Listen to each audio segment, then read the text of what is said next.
Horkheimer was a big one who ran the Frankfurt School during like 1930s. He took over, and then he's kind of the one who definitely helped incorporate he's the one who coined critical theory, if I remember correctly, Mark Horkheimer. And he was the one who was really kind of took all these different disciplines. Like he went from economics to also social values and social structures. And then he kind of coined critical theory, this idea of like interdisciplinary, being critical of all societal structures and ideologies.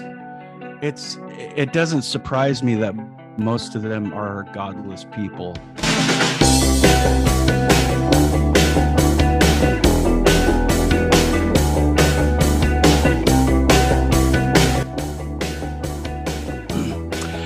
Okay, folks, I am unbelievably stoked to have, we're going to call him LT. He is, I ran into his channel about a week ago.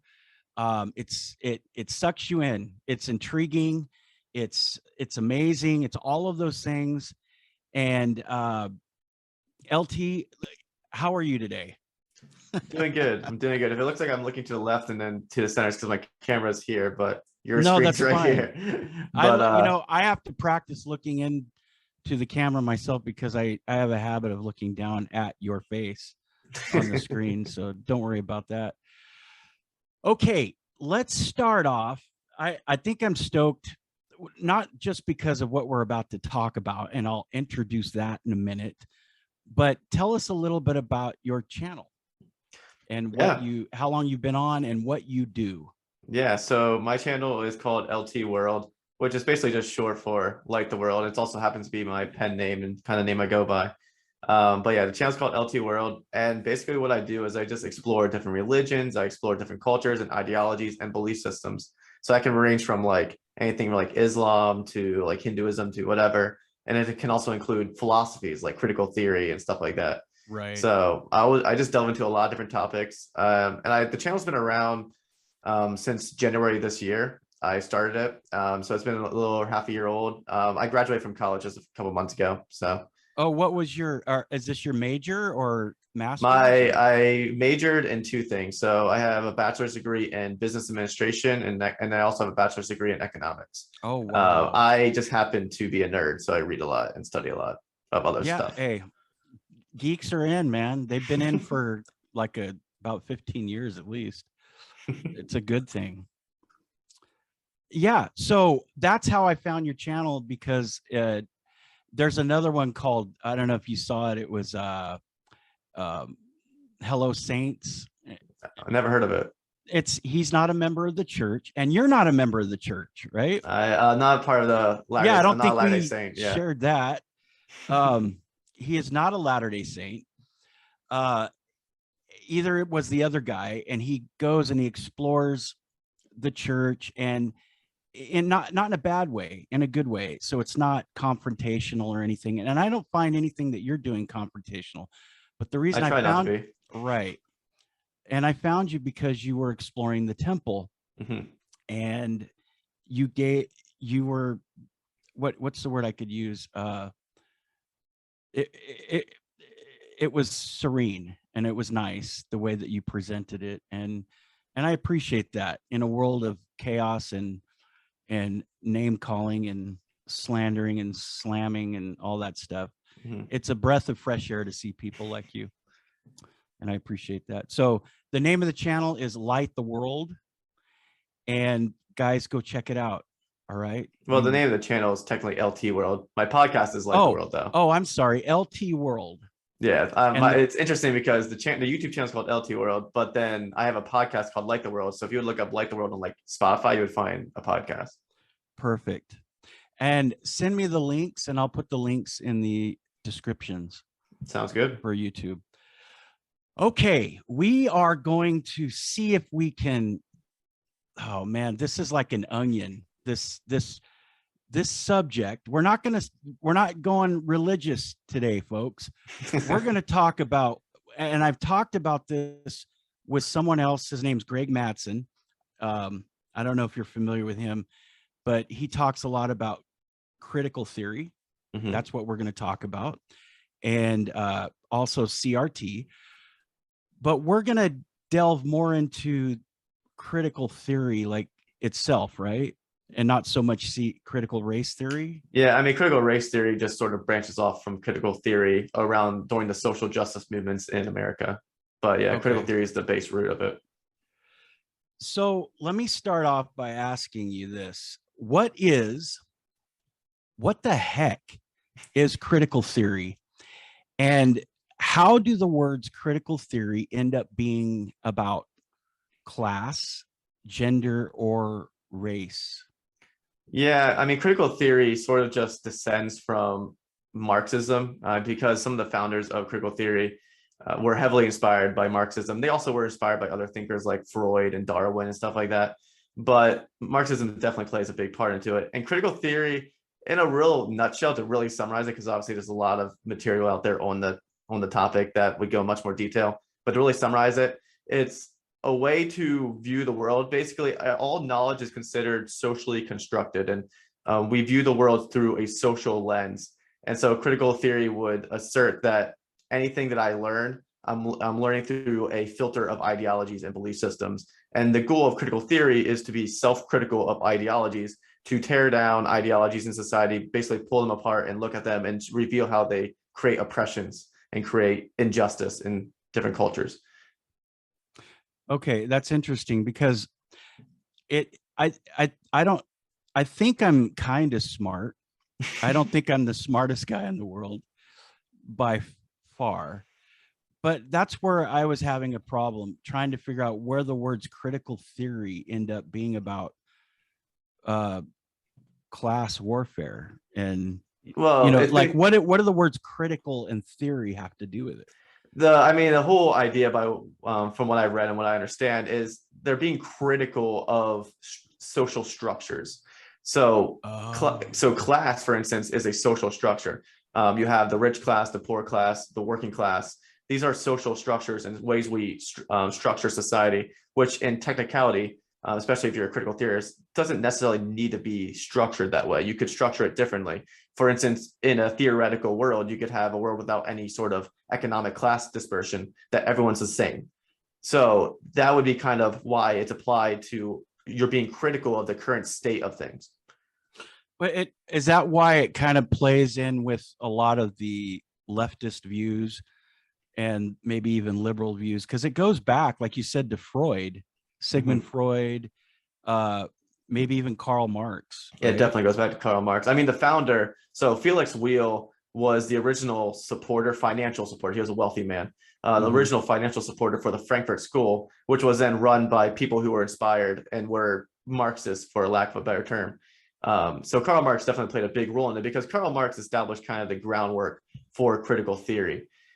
He asserted that pretty much all of history could be summarized, also like human history could be summarized through this idea of conflict in society, conflict of the classes, so social economic classes. So specifically, Karl Marx focused on the economics. So he focused on the working class versus the wealthy class. I forget what the actual German terms are. It's like the bourgeois versus the bourgeoisie. Yeah, and the proletariat. Yeah, proletariat, right? And then you had parties like the Bolsheviks and the other one. I forgot the name of the other one. That would be the Bolsheviks would have been, I think, the Russians, the Soviet Union. Okay. But Karl Marx would have been from Germany or in the German descent. So the bourgeoisie was basically what they called the upper class. They would have been the ones who owned the means of production, according to Karl Marx. The business owners, owners, people in the time, like, so he was living during 1818 to like 1886, something like that. And so he was living during kind of the Industrial Revolution in Europe, and that's kind of the background that kind of also inspired his belief system, because he was observing some of the problems with capitalism, namely the fact that sometimes there is this issue sometimes within capitalism that the wealthy take advantage of their workers, especially before worker labor laws.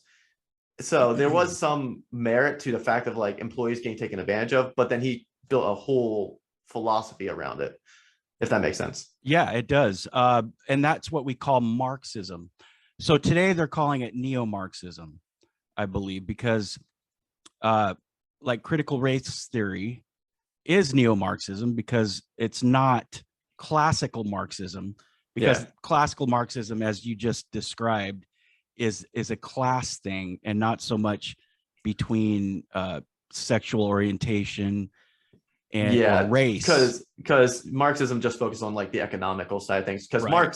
Karl Marx himself believed that the means of production and economics explained how people behave because he was a materialist. He didn't believe in God or anything. So he Right. believed ideas and consciousness and stuff like that came from natural means of production and stuff like that. Isn't it interesting that most of these forerunners, I guess you would call them, like Herbert Marcuse, Kimberly Crenshaw, well, she's Mhm. kind of a newbie, compared to the, let's see, there's Wilhelm Reich, Sigmund Freud, and I looked up, there's like 37 of these legendary critical theory folks. Mhm. It's crazy.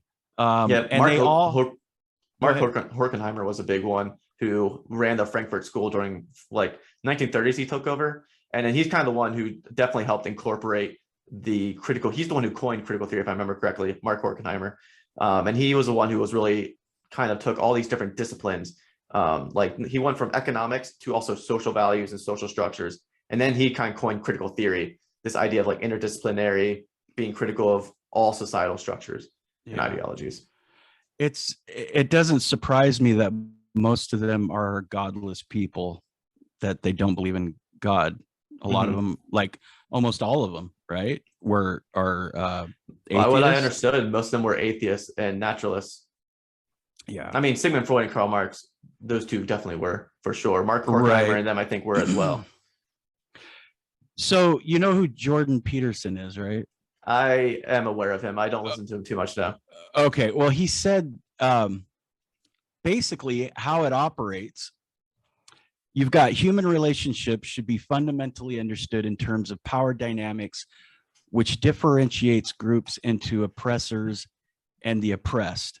Now, that's not what he believes, but he's totally against it. What he says is how you execute it, I guess in layman's terms, would be you get a group of rowdy, troublesome human beings, mostly young males, and tell them that the other group has more than you and they should, and then that's not right, that they should be giving it up.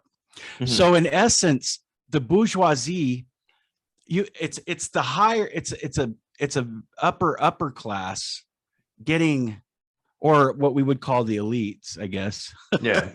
Getting the lowest group of people to take out the middle class. And they're using that. Critical race theory just uses a different platform. They're using gender and race instead of, or sexual orientation and race instead of class itself. My question to you is why do they conscientiously know what they're doing, or do they really believe that they're these noble thinkers that are trying to help humanity? What do you think? I mean, obviously it's hard. It's mostly speculation to say whether or not they actually believe what they believe, or if they're deluded, or what it is. Like, obviously I can't say for sure what actually motivates these people. Only God knows that. But I mean, I wouldn't be surprised, obviously, if, because a lot of people I think do believe this, especially your everyday person who, for instance, so growing up in college, I got snippets of critical theory. Luckily, I mean, I didn't ever really, it wasn't really shoved down my throat or anything, but I did get some classes where like, snippets of it. So it's definitely prevalent. Definitely people believe it. And especially just people who just kind of hear about it. They don't really know what it is. So they'll just kind of accept it as, oh, it's history, you know, racism or slavery. Or, oh yeah, there's this idea sometimes that makes common sense. Like, oh, I guess it makes sense that if I'm a white person, I have an advantage in society because, you know, historically white people had an advantage in society. So I think it all depends on who you're talking to, who you ask. As far as the founders go, I can't say for sure what their motives were or if they truly believed it. I wouldn't be surprised they are. People are capable of believing even worse things. Yeah, that's true. Well, you hear words like who said this? Let's see. You've heard of niche? Nietzsche? Nietzsche. Yeah. So who was Nietzsche? Who was Nietzsche? Yes. Do you know anything about Friedrich Nietzsche? Yeah. He was I can't remember where he was from. I don't remember. He's from Europe though, I think. But he was a philosopher, specifically kind of a postmodern, kind of started to help start the postmodern philosophy, made it popular at least. He's well known just for kind of his really interesting writing style. Like he would write in a very kind of hard to understand way, and it was kind of had this like mad genius to him and how he wrote. He also, fun fact, last 10 years of his life, they go kind of like mentally insane due to, I forget what disease it was, but anyway. But Maybe he kind of set the syphilis. groundwork. What? Who knows? Maybe syphilis. Who knows? It was something like that. He went Okay. crazy at the end of his life, but Right. he did kind of postulate sort of like a postmodern view into life, although I don't know how directly correlated he would have been with critical theory itself. Interesting. I know he said he was also an atheist. Mhm. He wrote something called God is Dead. He in one of his writings, so the book I read by him, I've only read one, and that's Beyond Good and Evil. But he did write in one of his books this whole quote of God is dead, or we've killed God, something along those lines. And it was, I forget exactly the context of it, but it's not always exactly how people interpret it. But it was more of this idea of he was predictive. He predicted that this wasn't necessarily a good thing. He thought this would lead to bloodshed and stuff like that. And he wasn't wrong. In the 20th century was one of the bloodiest. He didn't centuries. think that what was a good thing. He didn't necessarily think it would the death of God or people disbelieving God and trying to find value in other things was necessarily going to lead to positive results. So maybe there were some redemptive qualities about him a little bit, maybe. I guess he wasn't necessarily sad about it either. It was more of like he had this. I forget what his exact philosophy was, but he had this idea that humans, there could be a better world, but he didn't suspect humans would take it. I think kind of mentality. I see. Interesting. But I only know a little bit about Friedrich Nietzsche. Yeah. So I'm just naming people that I know were in that list of things. So, okay. And I didn't want to spend too long with this. This is great. I like what's going on. Is there anything that we've missed that you would like to discuss as far as critical theory? I can't think of like any, I guess, particular names or anything off the top of my head as of. Or just anything about the philosophy. Okay, let me ask you this. What interested you in studying this and doing, because you have videos on this. So you guys go check them out, folks. Go check out his videos on critical theory and some other ones that are related to it.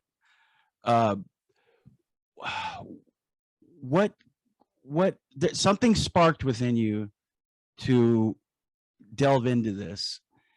Is it because you see a pattern of something that happened maybe in the Soviet Union that could happen again? I mean, in general, I look into a lot of different things, but I mean, as far as critical theory goes, I think that the reason why I started looking into it, the reason why I was one of the earlier episodes of my podcast when I started it, was because it was just really popular right now. Like a lot of people are talking about it, and a lot of people are convinced by it, at least some forms of it.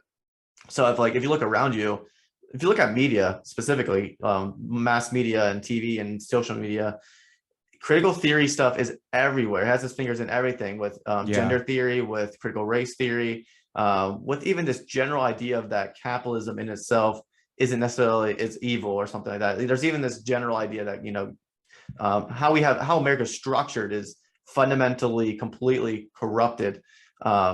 So it's just everywhere. And that's sort of why I wanted to look into it. I'm like, okay, what is the origins of this theory? How did they get to this point? And is there any merit to what's being taught? Or was it all kind of, a ruse or all kind of flawed to begin with? So that's kind of why I did it, because it's just everywhere. And also going to college, I ran into a lot of people who did hold views like that. It's a breath of fresh air to talk to people. I'm 51. Well, I'll be 51 in October. So I graduated in 1989. So I'm kind of old, not real old, but I'm thankful for, they would call you Generation Z, right? That's what I am. I think I'm right. Like one of the first Generation Zs. Yeah. I see hope. There are a lot of people, what would they call? So we used to call woke used to be a good thing. Now there's a connotation on it that's a bad thing. I mean, I Well, guess it depends on who's using the word. Right. If a Exactly. conservative says you're woke, that means it's a bad thing. If a liberal says you're woke, that's a good thing. It's kind of like when they call what is it? Oh gosh. The what the label they have on a lady that complains all the time, what's it called? Karen? Okay. So the left calls Karens the conservative white woman with the blonde hair, and then the right calls the Karens the leftist woke lady that wants everybody to wear their mask. Yeah. So it's the same thing. Hey, LT, thank you so much for being on the program. You answered a lot of questions that I had. You guys go check out his program. It is go ahead, plug it again. The podcast, the channel, the YouTube channel is just called LT World, and the podcast I run is called Like the World. On my YouTube channel, I post the podcast stuff on there.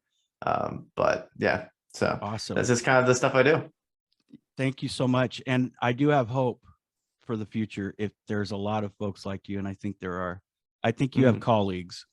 I would say our generation is very interested in exploring and kind of trying to learn stuff, by my experience at least. Let's revive what was it called? The Greatest Generation, the World War II generation. I want it to come back. Hey, thanks a lot, brother. Yep. Don't go away. I'm going to stop the recording right now. All right, sounds good.